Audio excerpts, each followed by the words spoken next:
আসসালামু আলাইকুম প্রিয় বন্ধুরা, আমি এখন আছি গাজীপুরের একটি পরিত্যক্ত সিনেমা হলের সামনে। এই সিনেমা হলটির নাম হচ্ছে ক্যাপটি হল। এটি এখন বন্ধ হয়ে আছে, প্রায় 7-8 বছরের উপরে এটি বন্ধ এবং পরিত্যক্ত অবস্থায় পড়ে আছে। হয়তো এটি কোনো কারখানার গোডাউন হিসেবে ব্যবহৃত হচ্ছে।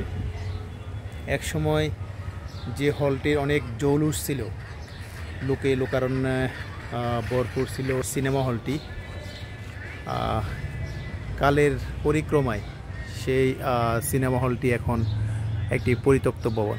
প্রিয় বন্ধুরা, যে কথাটি বলার জন্য এই সিনেমা হলের সামনে দাঁড়িয়ে আছি সেটি হলো, এই সিনেমা হল বা বাংলাদেশের এরকম হাজারো যে সিনেমা হল বন্ধ হয়ে গিয়েছে, বন্ধ হওয়ার পিছনে কোনো মোটিভেশনাল স্পিকারের কোনো তার বক্তৃতা কাজে লাগে নাই, কোনো আলেম ওলামা ইসলামী স্কলারের কোনো ধরনের অবদান নেই। এই সিনেমা হল বা ঢাকা শহর সহ বাংলাদেশের অসংখ্য সিনেমা হল বন্ধের কারণ হচ্ছে এটি সময়ের দাবি। এক সময় এই সিনেমা হলগুলোর অনেক জৌলুস ছিল, অনেক নাম ডাক ছিল, কিন্তু কালের পরিক্রমায় সেই সিনেমা হলগুলো বন্ধ হয়ে গিয়েছে। যে কথাটি আমি আবারও বলছি, এইসব সিনেমা হল বন্ধের পিছনে কোনো ইসলামী স্কলার কিংবা মহান ব্যক্তিদের কোনো অবদান নেই।